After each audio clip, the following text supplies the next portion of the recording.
Delays in 737 MAX certification flight may push off Boeing's goal to win approval by mid-summer.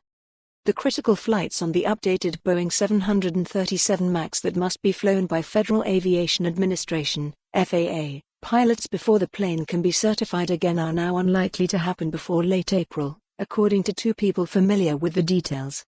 The delay of more than a month from recent plans means that Boeing's publicly announced goal of winning FAA approval to fly the plane again by midsummer, previously considered a very conservative schedule, now looks tight and could slip further.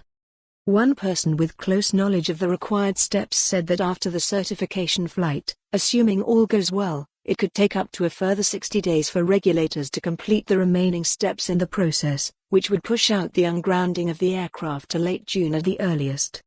A person who is familiar with Boeing's internal efforts, however, expressed hope that the jetmaker can still meet its target schedule. "I think we're still within a mid-year ungrounding estimate. So middle/late summer," said the second person. He added that the mid-summer target had a lot of margin built in to deal with emergent issues like those that have recently arisen. Still, it was just over 2 weeks ago that FAA Administrator Steve Dickson told reporters in London that a MAX certification flight could occur in the next few weeks. Since then, that schedule has clearly slipped considerably. Software and wiring fixes pending.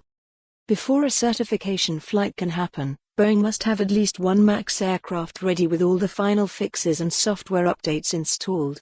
Among the issues to be resolved first are a faulty cockpit indicator light and a decision on whether Boeing must rewire some of the flight control wiring bundles to comply with safety regulations. During flight tests of the upgraded MAX flight control system this year, an indicator light erroneously came on in the cockpit indicating that the horizontal tail of the jet, the stabilizer that controls the aircraft's nose-up or nose-down pitch, was out of trim, meaning out of position to maintain the pitch the pilot has commanded. Boeing initially dismissed this as merely a nuisance light that would require a simple software patch and wouldn't delay the schedule.